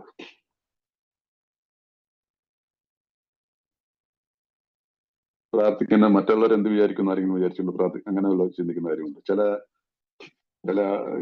ഒരിക്കൽ എന്നോട് പറഞ്ഞ് അദ്ദേഹം ഒരു കാലത്തൊന്നും ക്ഷേത്രത്തിലൊന്നും പോലാത്ത ആളാണ്. പക്ഷെ അദ്ദേഹം റിക്കവറിയിൽ വന്നതിന് ശേഷം പുള്ളിയുടെ ഇങ്ങനെ ഇതിനെക്കുറിച്ച് പറഞ്ഞ ക്ഷേത്രത്തിൽ പുള്ളി ആൾക്കാരെന്നാ വിചാരിക്കുന്ന അറിയത്തില്ല. ഞാൻ പറഞ്ഞ ആൾക്കാരെന്ത് വിചാരിക്കാന്, പുള്ളി ഇപ്പൊ റെഗുലറായിട്ട് ക്ഷേത്രത്തിലും പോകുന്നുണ്ട്, വളരെ നന്നായിട്ട് പോകുന്നുണ്ട്. മനസ്സിലായില്ല?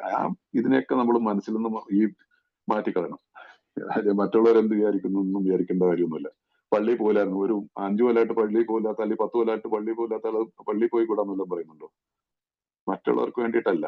ആ പള്ളിയിൽ പോയതുകൊണ്ട് ദൈവത്തെ അവിടെ ആണോ ദൈവം എന്ന് ചോദിച്ചാൽ അതിനൊന്നും ഉത്തരം പറയില്ല. നല്ല പ്രവർത്തികൾക്ക്, നല്ല ശീലങ്ങൾക്ക് നല്ല ഫലം കിട്ടും. സിമ്പിൾ. അത്ര എനിക്ക് പറയാനുള്ളൂ.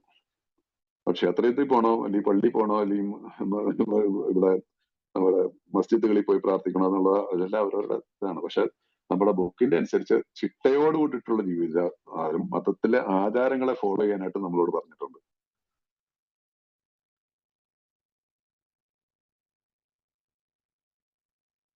അതിന്റെ അടുത്ത പാരഗ്രാഫിൽ നമ്മുടെ ഇംഗ്ലീഷ് ബുക്കിൽ വെക്കണെങ്കിൽ ഗോഡ് ഗോഡ് എന്ന് തന്നെ പല പ്രാവശ്യം എഴുതിയിട്ടുണ്ട്. മലയാളത്തിൽ അതിനകത്ത് പല ഇംഗ്ലീഷിലും അതിന് വേറെ ഡിഫറെന്റ് വാക്കണം. സത്യുത്മകമായ സത്ത, പ്രപഞ്ച ശക്തി, ഇതൊക്കെയാണ് ദൈവം അല്ല ഗോഡ് എന്നുള്ള ദൈവം എന്നുള്ള വാക്കിനെ കുറിച്ച് ഉപയോഗിച്ചിരിക്കുന്നത്. അപ്പൊ ഈ ശക്തികളെയൊക്കെ നമ്മൾ മനസ്സിലാക്കേണ്ട. അപ്പൊ അതുകൊണ്ട് എഗൈൻ നമുക്കൊരു വീണ്ടും ഒരു ആശ്വാസത്തിന്റെ ഒരു വാക്ക് ഇതേ ചാപ്റ്ററിൽ നമുക്ക് തരുന്നുണ്ട്.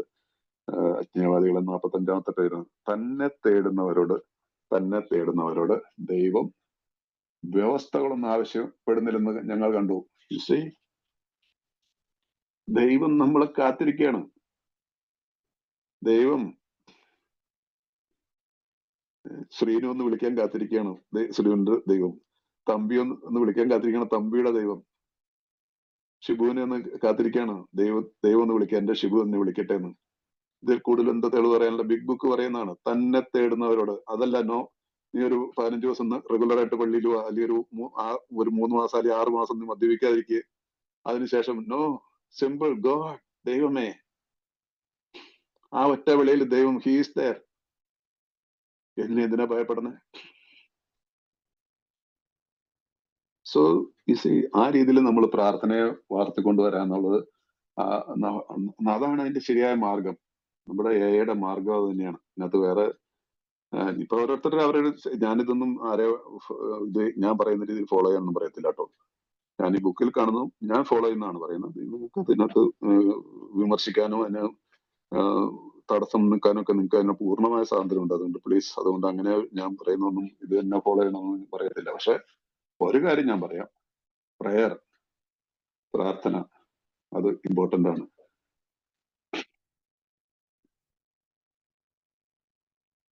ഈ ചാപ്റ്ററിലൊക്കെ ഈ ഒരു കാര്യത്തെ കുറിച്ചൊക്കെ പറയുമ്പോൾ ഒത്തിരി കാര്യങ്ങൾ നമുക്ക് വായിക്കാനുണ്ട്, മനസ്സിലായില്ലേ? അപ്പൊ അഗൈൻ നമ്മളുടെ ഒരു റിക്കവറിയിലേക്ക് വന്നതിന് ശേഷം ഒത്തിരി സ്പിരിച്വൽ ആയിട്ടുള്ള ഇതൊക്കെ എന്നിട്ട് വീണ്ടും ഇടയ്ക്ക്, കാരണം മദ്യം നമ്മള് അത്രയ്ക്ക് സൂത്രശരിയാണ്, പലപ്പോഴും വഴി മാറ്റി ചിന്തിക്കാനൊക്കെ ആയിട്ട് പ്രേരിപ്പിക്കും. വീണ്ടും ഈ തെറ്റായിട്ടുള്ള മുൻവിധികൾ കയറി വരും, നമ്മൾ അറിയത്തില്ല. കാരണം മദ്യം അത്ര അതിൽ നമ്മളെ കബളിപ്പിക്കുന്നതാണെന്ന് നമ്മുടെ ബുക്ക് തന്നെ പറയുന്നുണ്ട്. കബളിപ്പിക്കുന്ന ഒരു ശത്രുവാണത്, സൂത്രശാലിയാണ്, ചിന്താക്കുഴപ്പം ഉണ്ടാക്കണം. അതുപോലെ തന്നെ ആ ജീവിതത്തിന്റെ ഓരോരോ ചില കാര്യങ്ങൾ വരുമ്പോൾ നമ്മൾ തരിച്ചു നിന്നു പോകും. അന്നേരം വേർ ഈസ് ഗോഡ്, ദൈവം എവിടെ എന്നുള്ള ചോദ്യം പോലും വരും, മനസ്സിലായില്ലേ? ഒരു രോഗം മൂലം അല്ലെങ്കിൽ നമ്മുടെ കുടുംബത്തിലോ അല്ലെങ്കിൽ എവിടെയെങ്കിലും എന്തെങ്കിലും ഒരു അപകടങ്ങളോ അത്യാഹിതങ്ങളൊക്കെ ഉണ്ടായി കഴിയുമ്പോൾ ദൈവം ഇവിടെ പോയി ഞാൻ ഇത്രയും പ്രാർത്ഥിച്ചാലെന്നോ, അങ്ങനെയുള്ള ചോദ്യങ്ങളൊന്നും വെച്ചിട്ടൊന്നും കാര്യമില്ല. ഓരോന്നിനും ഓരോ നിയോഗങ്ങൾ ഉണ്ടെന്ന് അതിനെ അക്സെപ്റ്റ് ചെയ്യാൻ നമുക്ക് ഉള്ളൊരു ശക്തിയാണ് ഈ പ്രാർത്ഥനയിൽ കൂടി വരുന്നത്. അവിടെ ദൈവത്തോട് നമ്മൾ യുദ്ധം ചെയ്യില്ല. കാരണം ഞാൻ പറയും എന്താണ് ഇന്നത്തെ ഡെയിലി റിഫ്ലക്ഷൻ എന്ന് ദൈവിൽ അവിടുത്തെ ഹിതം പോലെ എനിക്ക് ഭവിക്കണമെന്നാണ് നമ്മൾ പ്രാർത്ഥിക്കുന്നത്. This is a wonderful prayer. ഇന്നത്തെ ദിവസം ഓരോ ദിവസം ഇത് മാത്രം പ്രാർത്ഥിച്ചിരുന്നാൽ മതി, വേറെ ഒന്നും പറയണ്ട. രാവിലെ മുതൽ എപ്പോഴൊക്കെ ഓർമ്മ വരുന്ന അപ്പോഴൊക്കെ ഈ പ്രാർത്ഥന പ്രാർത്ഥിച്ചോ, ദൈവമേ അവിടുത്തെ ഹിതം പോലെ എനിക്ക് ഭവിക്കണമെന്ന്. then there is no questioning. ദൈവത്തിന്റെ ഹിതത്തിന് എന്താ ഹിതമാണെങ്കിലും അതിനെ ഞാൻ അക്സെപ്റ്റ് ചെയ്യുന്നു. അക്സെപ്റ്റൻസ്, അഡ്മിറ്റൻസ്, സറണ്ടർ, ഇതെല്ലാം ഒപ്പത്തിനൊപ്പം പോകുന്ന കാര്യങ്ങളാണ്. സോ അപ്പൊ ഇവിടെ ഞങ്ങളോട് തന്നെ ഒരേ ഒരു ചോദ്യമേ ചോദിക്കേണ്ടത്, എന്നേക്കാളും വലിയ മഹത്തായ ശക്തി ഞാൻ ഇപ്പോൾ വിശ്വസിക്കുന്നുണ്ടോ, അഥവാ വിശ്വസിക്കാൻ ആഗ്രഹമുണ്ടോ? താൻ ദൃഢമായി വിശ്വസിക്കുന്നുണ്ട്, അത് വിശ്വസിക്കാൻ ആഗ്രഹിക്കുന്നെന്ന് ഒരാൾക്ക് പറയാൻ കഴിയുമ്പോൾ അയാൾ പാതയിലാണ്. ശരിയായ ഒരു കോൾ വന്നായിരുന്നു. അയാൾ ശരിയായ പാതയിലാണ് എന്ന് പറയാൻ എന്ന ശക്തമായ ഉറപ്പ് ഞങ്ങൾ അയാൾക്ക് നൽകുന്നു. I believe. എങ്ങനെ ഈ ഫെയ്ത്ത് ഉണ്ടാവുന്നത്? ഞാൻ ഇപ്പൊ മുമ്പ് പറഞ്ഞില്ലേ, നമുക്ക് വ്യക്തികളുമായിട്ട് എങ്ങനെ ബന്ധം ഉണ്ടാവുന്നു? നിരന്തരമായിട്ടുള്ള ഒരു സമ്പർക്കം ഉണ്ടെങ്കിലാണ്, അല്ലെ? സത്യസന്ധമായിട്ടുള്ള ഒരു സമ്പർക്കവും കൂടി ആയിരിക്കണം അതല്ലേ. നിരന്തരമായിട്ടുള്ള ബന്ധം മാത്രമല്ലോ, സത്യസന്ധമായിട്ടുള്ള ഒരു ഹോണസ്റ്റ് ആയിട്ടുള്ള റിലേഷൻഷിപ്പ് ആണെങ്കിൽ ആ റിലേഷൻഷിപ്പിൽ നമ്മൾ നമ്മുടെ സുഹൃത്തിന് വേണ്ടിയിട്ട് എപ്പോഴും നമ്മൾ അവൈലബിൾ ആയിരിക്കും. ദ സെയിം വേ ദൈവം നമുക്ക് നമ്മുടെ മുമ്പിൽ അവൈലബിൾ ആയിരിക്കും. ദൈവം നമുക്ക്, ദൈവത്തിന്റെ കരങ്ങളും ഒരിക്കലും നമ്മളെ നിരാശപ്പെടുത്തില്ല. നമ്മൾ ആഗ്രഹിക്കുന്ന പോലെ കാര്യങ്ങൾ നടക്കണമെന്നൊന്നുമില്ല, മനസ്സിലായില്ലേ? നമ്മൾ ആഗ്രഹിക്കുന്ന പോലെ എല്ലാ കാര്യങ്ങളും നടക്കുന്ന ഒരു നിർബന്ധമില്ല. പക്ഷെ ദൈവേഷ്ടം എന്താണെന്ന് അംഗീകരിക്കാനുള്ള ശക്തിയും മനസ്സും എനിക്കുണ്ടാവും. കാരണം ഹിയർ എനിക്കറിയാം എന്റെ ജീവിതത്തിൽ എന്തെങ്കിലും നല്ലതോ എന്ത് സംഭവിച്ചിട്ടുണ്ടെങ്കിലും അതിനതിൻ്റെതായിട്ടുള്ള കാരണങ്ങൾ ഉണ്ടാവാം. അതിനതിൻ്റെതായിട്ടുള്ള ദൈവത്തിന്റെ ഹിതമായിരിക്കാം. ഈ രീതിയിലുള്ള ഒരു കാഴ്ചപ്പാടിന് ഇനി ചിലപ്പോൾ എന്റെ ഭാഗത്ത് ഞാൻ ഈ പ്രാർത്ഥിച്ചുകൊണ്ട് കിടന്നു, അതായിട്ട് ഞാൻ എന്റേതായിട്ടുള്ള തന്നിഷ്ടത്തിന് ജീവിച്ചു കഴിഞ്ഞിട്ട് പിന്നെ ഞാൻ ഡോണ്ട് എക്സ്പെക്ട് മിറക്കിൾസ്, മനസ്സിലായില്ലേ? സോ എന്നോട് ആവശ്യപ്പെട്ടിട്ടുള്ള ഒരു ജീവിത രീതി എന്നോട് ഈശ്വരൻ എന്നോട് പറഞ്ഞിട്ടുണ്ട്, ദൈവം പറഞ്ഞിട്ടുണ്ട്, നമ്മളുടെ പടികൾ പറഞ്ഞിട്ടുണ്ട്, ഈ ആത്മീയ പദ്ധതികളുടെ സ്പിരിച്വൽ പ്രിൻസിപ്പിൾസ് പറഞ്ഞിട്ടുണ്ട്. എനിക്ക് അതിനെ ഫോളോ ചെയ്യാന്നുള്ളത് മാത്രമാണ് ഇതിനകത്ത് ചെയ്യാനുള്ളൂ. Just follow.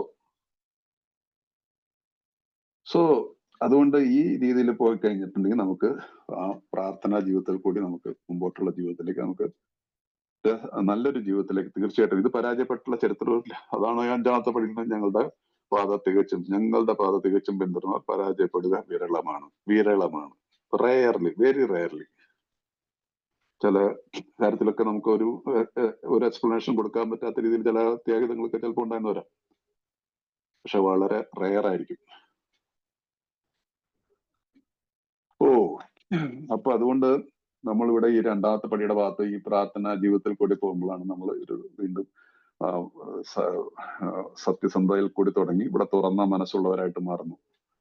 അതാണ് മദ്യപാന തകർച്ച അഭിരുചികൾ ഞങ്ങൾ വളരെ വൈകാതെ മറ്റ് പ്രശ്നങ്ങളോടെന്ന പോലെ തന്നെ ആത്മീയ കാര്യങ്ങളോടും തുറന്ന മനസ്സുള്ളവരായി തീർന്നു. അതാണ് റൂട്ട് ഓഫ് സ്റ്റെപ്പ് 2 എന്ന് പറയുന്നത്, 2-ാം പടിയുടെ ഫലം. തുറന്ന മനസ്സുള്ളവരായി തീർന്നു. നമ്മൾ അടച്ചിട്ട മനസ്സിലോട് ജീവിച്ചവരാണ്. ഞാൻ പറയുന്നത് മാത്രം ശരി, മറ്റുള്ളവരൊന്നും പറയാൻ കേൾക്കില്ല. കേട്ടാൽ തന്നെ ഇനി ചിലരെ കേൾക്കേണ്ട വന്നാൽ പോലും ഞാൻ അതിനെ ഫോളോ ചെയ്യത്തില്ല. ഇവിടെ ഞാൻ yes I am ready to listen. എങ്ങനെയാ? I started my day with talking with God. ദൈവവുമായിട്ടുള്ളൊരു സമ്പർക്കത്തിൽ കൂടി വന്നപ്പോൾ എന്റെ ഉള്ളിൽ ഞാൻ ദൈവത്തിനെ ശ്രവിക്കാനുള്ള ഒരു മനസ്സെന്റെ ഉള്ളിൽ ഉണ്ടായപ്പോൾ ഞാൻ എന്തിനേയും കേൾക്കാനായിട്ട് തരാം. എന്തിനേയും കേൾക്കാന്ന് പറഞ്ഞാൽ തെറ്റിനെ എല്ലാം കയറി മനസ്സിൽ സ്വീകരിക്കുന്നല്ല. I can choose. ഇന്ന് എനിക്ക് ശരിയായിട്ടുള്ള ഒരു മാർഗം എന്താണോ, ശരിയായിട്ടുള്ള ഒരു മാർഗരേഖയിൽ ജീവിക്കാനുള്ള ഒരു തീരുമാനം എനിക്ക് എടുക്കാൻ പറ്റും. ഞാൻ ഇന്ന് തെറ്റായിട്ടുള്ള രീതിയിലേക്ക് ഞാൻ പോകത്തില്ല. പലപ്പോഴും ഞാൻ വീണ്ടും വിചാരം ചെയ്യും, ദൈവമായിട്ട് ചോദിക്കും, ദൈവമേ ഞാൻ ഈ വഴിക്ക് പോകണോ? ഇതെന്റെ ശരിയായിട്ടുള്ള മാർഗമാണോ? അതാണ് പ്രാർത്ഥനയെ കൂടി നമ്മൾ വളരുമ്പോൾ നമുക്ക് കിട്ടുന്നത്. സോ അതിനകത്ത് തന്നെ പറയുന്നില്ല, ഈ ഞങ്ങളിൽ ചിലർ നേരത്തെ ആയിരുന്നു പോലെ തെറ്റായിട്ടുള്ള മുൻവിധികളുള്ളവർ മറ്റാരും ഉണ്ടായിരുന്നില്ല. ഇതാണ് നമ്മളുടെ പ്രെജുഡീസ്, തെറ്റായിട്ടുള്ള മുൻവിധികൾ. മദ്യപാനികളെ കുറിച്ച് ഇത്രയും ഈ വാക്ക് പല പ്രാവശ്യം എഴുതിയിട്ടുണ്ട്. നമ്മളുടെ ഏറ്റവും വലിയൊരു പ്രശ്നമാണ് നമ്മൾ തെറ്റായിട്ടുള്ള മുൻവിധികളാണ്. ഏത് കാര്യത്തെക്കുറിച്ചും നമ്മൾ തെറ്റായിട്ട് അങ്ങോട്ട് തീരുമാനിച്ചേക്കാണ് ഇത് അങ്ങനെയായിരിക്കും, ഇനി അങ്ങനെ അല്ലെങ്കിൽ ആരെങ്കിലും സ്ഥാപിച്ചാൽ പോലും നമ്മൾ അതിനെ സമ്മതിക്കത്തില്ല. നമ്മൾ അതിനെ തർക്കിക്കും, വഴക്കായി, അല്ലെങ്കിൽ മദ്യപിക്കുക, അല്ലെങ്കിൽ അതിൽ കൂടി നമ്മുടെ റിലേഷൻഷിപ്പ്. എന്നാൽ പോലും നമ്മൾ സമ്മതിച്ചു കൊടുക്കത്തില്ല. ഈ തെറ്റായിട്ടുള്ള ഞാൻ പറയുന്നതിന് ശരി, ഓക്കെ പോയി പണി നോക്കാൻ പറയൂ അല്ലേ? ആ തെറ്റായിട്ടുള്ള ആ കണിശം വെറും അതിനെന്താ പറയുന്ന ഭ്രാന്താണത്. ശരിയായിട്ടുള്ള മാർഗം നമ്മുടെ മുമ്പിൽ ഉണ്ടായെങ്കിലും അതിനെ തെരഞ്ഞെടുക്കാതെ തെറ്റിൽ നിന്ന് തെറ്റിലേക്ക് പോകുന്നതിന് ഭ്രാന്ത് എന്നല്ല പറയുന്നത്. അതുകൊണ്ടാണ് സോറി,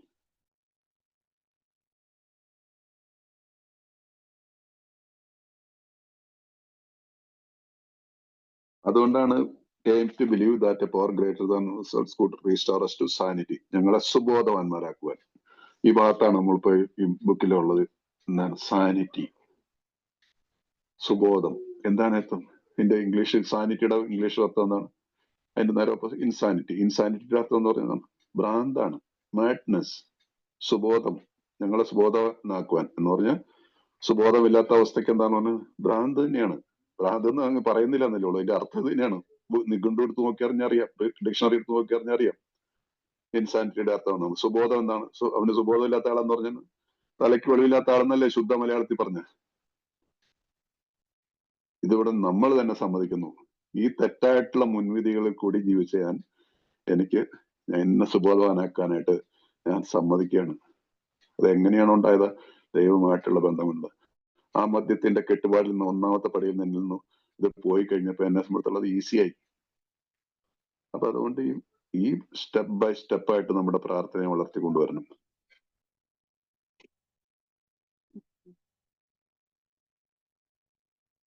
ഓ ഇതിൽ കഥക്കുന്നുണ്ട്.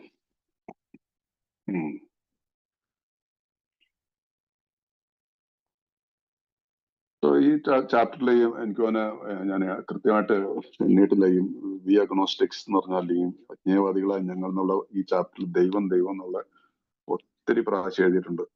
ഏറ്റവും കൂടുതൽ പ്രാവശ്യം ദൈവം എന്നുള്ള വാക്ക് എഴുതിയിട്ടുള്ള ഒരു ചാപ്റ്ററാണിത്. മനസ്സിലായില്ലേ? ഒരു വിശ്വാസവും ഇല്ലാതെ ജീവിച്ചിരുന്ന ഒരു സമൂഹമായിരുന്നു നമ്മൾ ഓർക്കണം. മനസ്സിലായില്ലേ?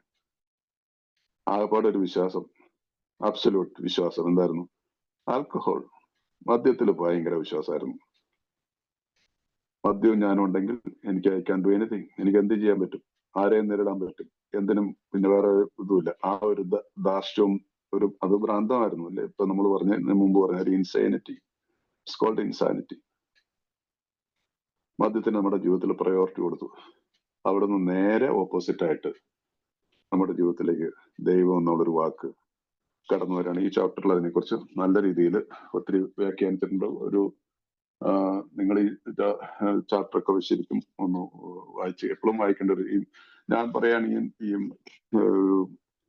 തുടക്കക്കാർ അല്ലെങ്കിൽ ബുക്ക് ഒരു ഇതൊക്കെ സ്റ്റഡി ചെയ്തിട്ടുള്ള ഈ ചാപ്റ്റർ, ഈ വി അഗ്നോസ്റ്റിക്സ് അല്ലെങ്കിൽ അജ്ഞവാദികളായ ഞങ്ങൾ എന്നുള്ള ചാപ്റ്ററിന്റെ ഒരു പാരഗ്രാഫ് വെച്ച് ദിവസം വായിക്കുക. റിപ്പീറ്റഡ്ലി വായിച്ചോളൂ, എത്ര നാൾ വേണമെങ്കിലും. മറ്റുള്ള ചാപ്റ്ററുകളും വായിച്ചോളുക. ഇതല്ലെങ്കിൽ ഈ ചാപ്റ്ററിലെ ഇനി പെട്ടെന്ന് ധൃതി പിടിക്കുന്ന സമയത്ത് ഈ അജ്ഞവാദികളായ ചാപ്റ്റർ എന്നുള്ള ഒരു പാരഗ്രാഫ് എടുത്ത് വായിച്ചാൽ തന്നെ നിങ്ങളുടെ ജീവിതത്തിൽ ഒരുപാട് മാറ്റങ്ങൾ ഉണ്ടാവും.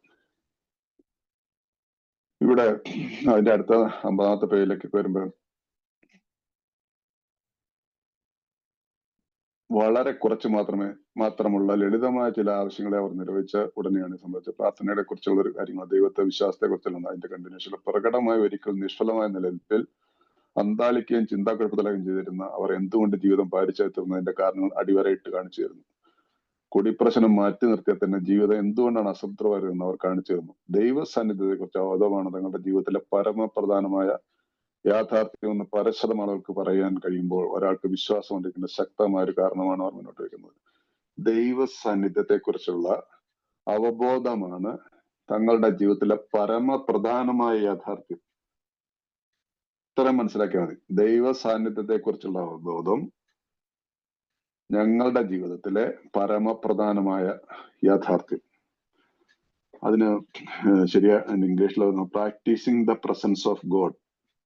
Practising the presence of God.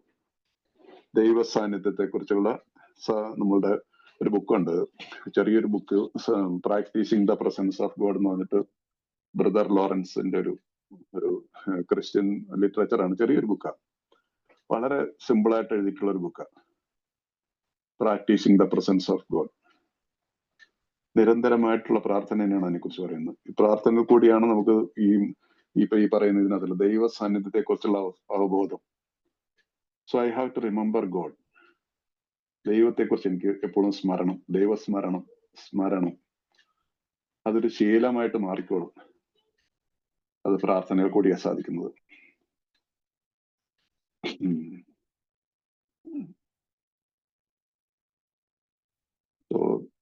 ചില ആർക്കെങ്കിലും ഈ മലയാളത്തിൽ ഈ practicing the presence of God ഉണ്ട്, സർവേശ്വര സന്നിധിയിൽ എന്ന് പറഞ്ഞിട്ട് രാമകൃഷ്ണ മഠത്തിൽ നിന്നത് പബ്ലിഷ് ചെയ്തിട്ടുണ്ട്. ചെറിയൊരു ബുക്ക് വായിച്ചു കഴിഞ്ഞാൽ കുറച്ച് കത്തുകളാണ്. അദ്ദേഹം ബ്രദർ ലോറൻസ് ഒരു മഠത്തില്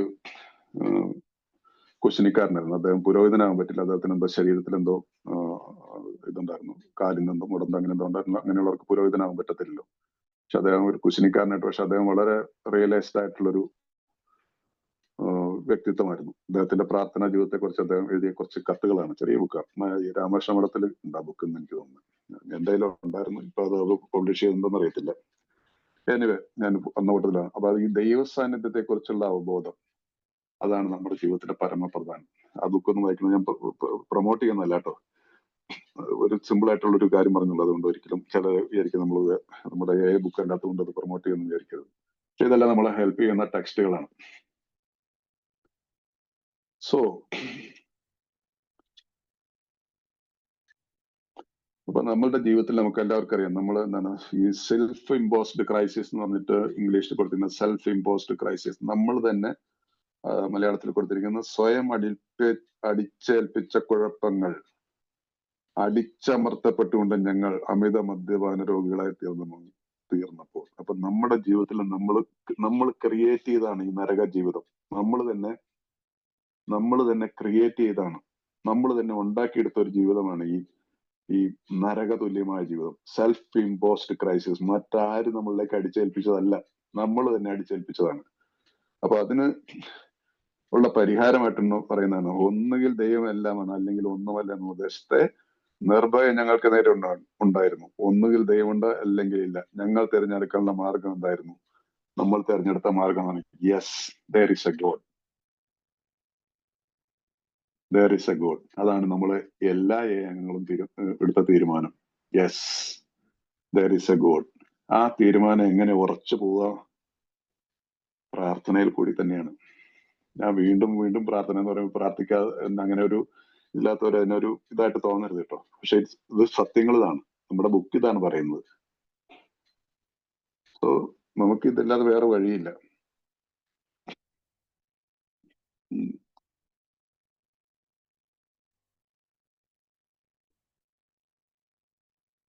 അതുപോലെ തന്നെ ഒരു ഇതാണ് നമ്മള്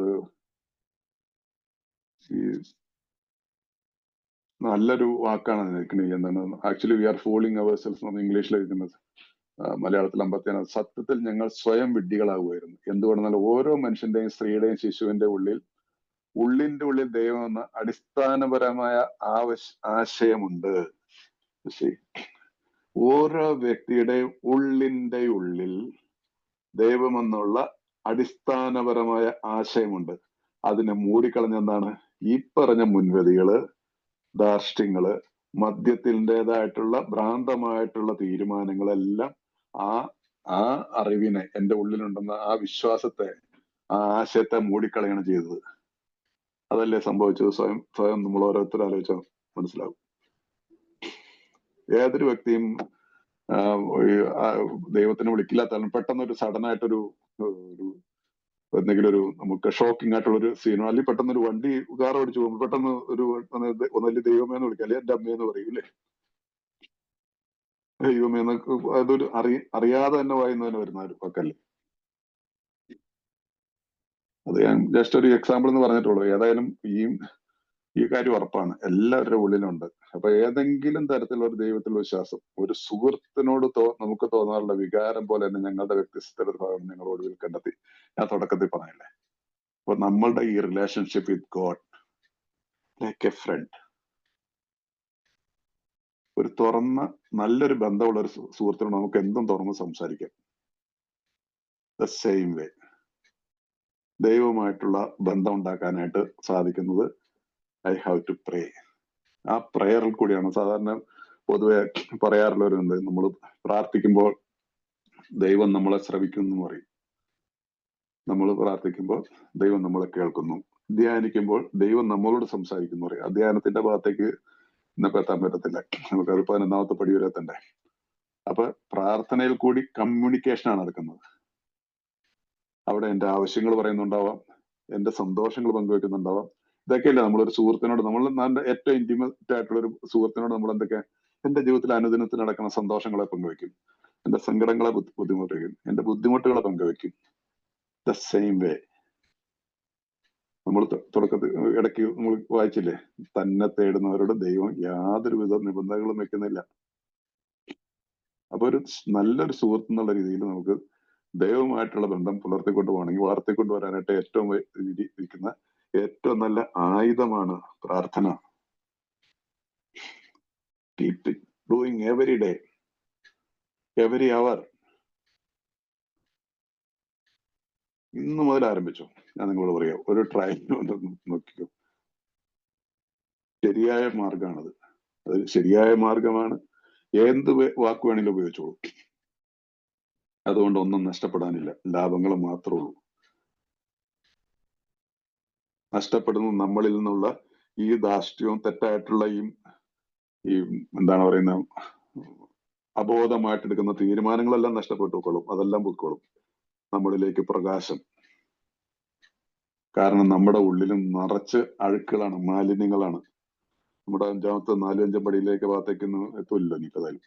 ആ ഭാഗത്ത് വരുമ്പോഴത്തേക്ക് നമുക്ക് മനസ്സിലാവും ഈ ഉള്ളിലുള്ള കാര്യങ്ങളെല്ലാം ഒഴിവാക്കിയെടുക്കാനായിട്ടുള്ളതിന്റെ ഏറ്റവും പ്രിലിമിനറി ആയിട്ടുള്ള ആദ്യ ഘട്ടമാണ് പ്രാർത്ഥന. പ്രാർത്ഥനയിൽ കൂടി നമുക്ക് ആരംഭിച്ചു കഴിഞ്ഞാൽ സ്ലോലി നമ്മൾ മടിച്ചു നിൽക്കുകയാണ് തുറന്നു നോക്കാൻ പോലും. നമ്മളൊരു ഒരു ഒരു ഒരു ബോക്സ് പോലെ നമ്മുടെ മനസ്സിന് നമ്മുടെ ഉള്ളിലുള്ള ആ ഇതിനൊന്ന് കാണുക. നിറച്ചും അഴുക്കാണെന്ന് നമുക്ക് തന്നെ അറിയാം. ഇപ്പൊ ഞാൻ പ്രാർത്ഥനയിൽ കൂടി ദൈവമായിട്ടൊരു ബന്ധം ഉണ്ടാക്കിയിട്ടുണ്ട്. എനിക്ക് തന്നെ ഭയമാണ് ഇത് തുറക്കാൻ. ആ ഭയം മാറിക്കിട്ടും 4ാമത്തെ പടിയിൽ വരുമ്പോ ഇല്ലേ, ആ ഭയം മാറിക്കിട്ടും. 1, 2, 3 പടിയിൽ കൂടി നമ്മൾ ഈ പ്രാർത്ഥനയിൽ കൂടി നമ്മുടെ ജീവിതം നമ്മൾ മുമ്പോട്ട് പോയി കഴിഞ്ഞാൽ. അപ്പോ അവിടെ ഇത് തന്നെ ഈ നിരീശ്വരവാദികളായ അല്ലെങ്കിൽ അജ്ഞവാദികളായ ഞങ്ങൾ എന്നുള്ള ആ ചാപ്റ്റർ, അത് നിങ്ങൾ തിരുത്തി എഴുതിയാൽ നല്ലതാണ്. നിരീശ്വരവാദികൾ നല്ലത് തെറ്റാണ്. അവിടെ എഴുതിയിരിക്കുന്നതിന്റെ അതിന്റെ അവസാനം, അയാൾ അനന്തമായ ശക്തിയുടെയും സ്നേഹത്തിന്റെയും സാന്നിധ്യത്തിലെത്തി നിന്നു.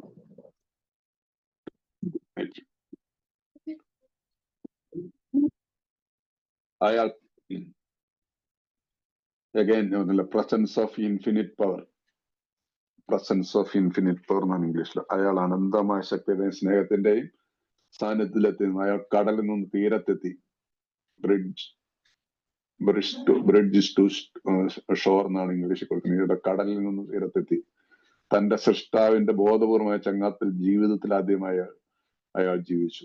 ഈ തന്റെ സൃഷ്ടാവിന്റെ ബോധപൂർവമായ ചങ്ങാത്തത്തിൽ, മനസ്സിലായില്ലേ? ബോധപൂർവമായിട്ടുള്ള സംഭവം. അപ്പൊ നമുക്ക് സുബോധത്തിൽ നിന്ന് ഈ സുബോധ അവസ്ഥയിലേക്ക് നമ്മളെ കൈപിടിച്ച് നടത്തുകയാണ്. ഒരു പുതിയൊരു തലത്തിലേക്ക് നമ്മൾ മാറ്റും. ഈ 2ാമത്തെ പടിയില് നമ്മൾ ഈ രീതിയിൽ ഇന്ന് ഓരോ ആ ചാപ്റ്ററിലുള്ള ഓരോ കാര്യങ്ങളും നമ്മൾ സ്റ്റഡി ചെയ്ത് പോയി കഴിഞ്ഞാൽ. സോ അങ്ങനെയാണ് ഈ നമ്മുടെ സുഹൃത്തിന്റെ മൂലക്കല്ല് യഥാർത്ഥത്തിൽ ഉറപ്പിച്ചത്. പിന്നീടുണ്ടാ ഭാഗ്യവിവരങ്ങൾ അതിനെ ചലിപ്പിച്ചില്ല. അപ്പൊ ഈ മൂലക്കല്ല്, ഇത് കോർണർ സ്റ്റോൺ, ഈ ഓപ്പൺ മൈൻഡഡ്നെസ് നമ്മളിലേക്ക് വന്നു കഴിഞ്ഞാൽ പിന്നീട് നമ്മളെ ഇളക്കാൻ പറ്റത്തില്ല. ദൈവം അയാളുടെ സുബോധം അയാൾക്ക് തിരിച്ചു നൽകിയിട്ടുണ്ടായിരുന്നു. Got it. സുബോധത്തിലേക്ക് നമ്മളെ നടത്തിയിട്ടുണ്ട്. പക്ഷെ അത് എക്സ്പീരിയൻസ് ചെയ്യുമ്പോൾ ഇത് 10ാമത്തെ പടിയിൽ എത്തണം കേട്ടോ. അത് ഓർക്കണം. 2ാമത്തെ പടിയോടുകൂടി നമുക്ക് സുബോധം വന്നെന്ന് ആരും വിചാരിച്ചേക്കരുത്. കാരണം നമുക്ക് ഇനി ഒരുപാട് ദൂരം മുമ്പോട്ട് പോകാനുണ്ട്.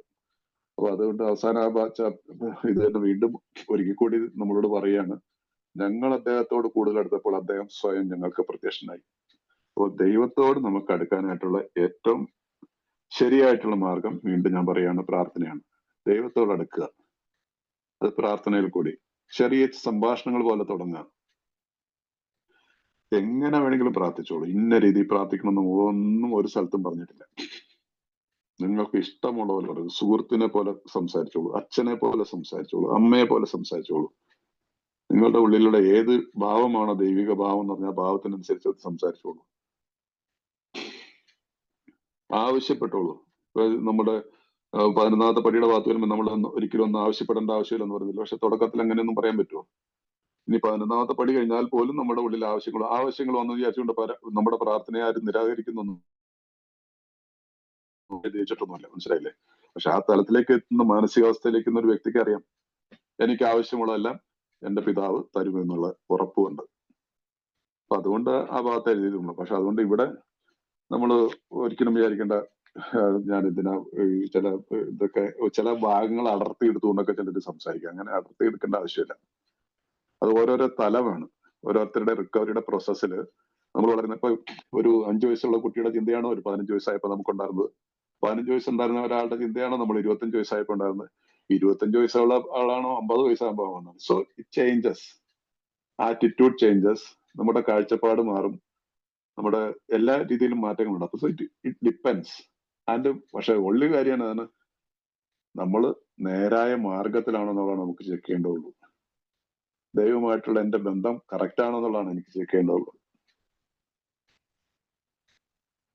അപ്പൊ ഇവിടെ ഈ രീതിയിലുള്ള ജീവിതത്തിൽ കൂടി പോയി കഴിഞ്ഞാൽ അവര് നമ്മുടെ പ്രോഗ്രാമിൽ വേറെ നമ്മുടെ ഫൗണ്ടിങ് ഫാദേഴ്സ് വരുന്നവരെന്നാണ് ഈ അടുത്ത ചാപ്റ്റർ പറയുന്നത്. ഞങ്ങളുടെ പാത തികച്ചും പിന്തുടരുന്നവർ.